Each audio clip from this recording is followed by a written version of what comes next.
بسم اللہ الرحمن الرحیم۔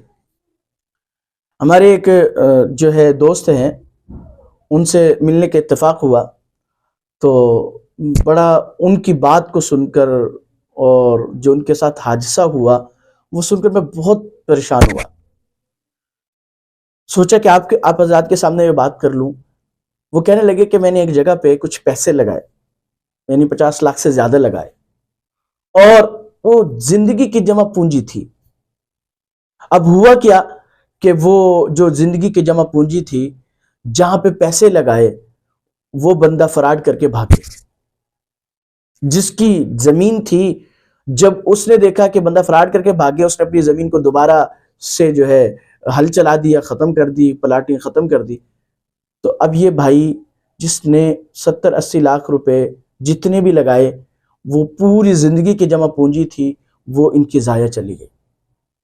اور بقول ان کے کہ ہم گویا کہ اب یوں ہے کہ ہم روڈ پہ آ کے کھڑے ہو گئے، ہمارے پاس کچھ بھی نہیں ہے سوائے اپنے کپڑوں کے۔ تو میں ایک بات سوچی کہ فراڈ کرنے والا شخص کتنے عرصے تک ان سے فائدہ اٹھا لے گا، کتنا نفع اٹھا لے گا اس سے، لیکن کتنے لوگوں کے ساتھ کی زندگیوں کے ساتھ وہ کھیل کیا گیا کہ ان کی زندگی کی جمع پونجی سے ضائع کر دی، یعنی دھوکہ کر کے چند دن کا فائدہ کر کے کتنوں کی بددعائیں اپنے سر لے لی۔ اس لیے تو حقوق العباد کے بارے میں کہا گیا کہ وہ معاف نہیں ہوں گے جب تک کہ صاحب حق معاف نہ کرے۔ تو اس لیے میں پیغام آپ سب کو یہ دینا چاہوں گا کہ بھائی کسی کے ساتھ دھوکہ نہ کرے، فراڈ نہ کرے۔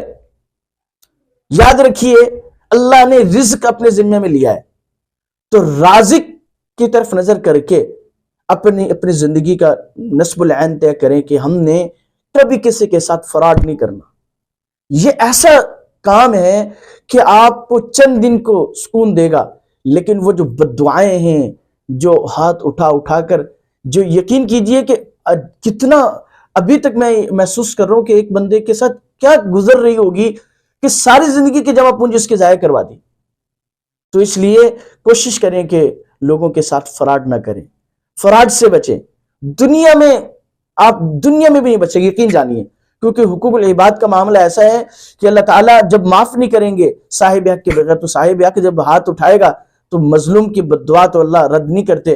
تو کتنا بڑا جو ہے حادثہ ہوگا آپ کے ساتھ، نقصان ہوگا اگر آپ فراڈ کریں گے۔ تو سوکھی روٹی کھا لیں، چٹنی سے گزارا کر لیں، ایک وقت فاقہ کر لیں، لیکن کسی کے ساتھ فراڈ نہ کریں، دھوکہ نہ کریں۔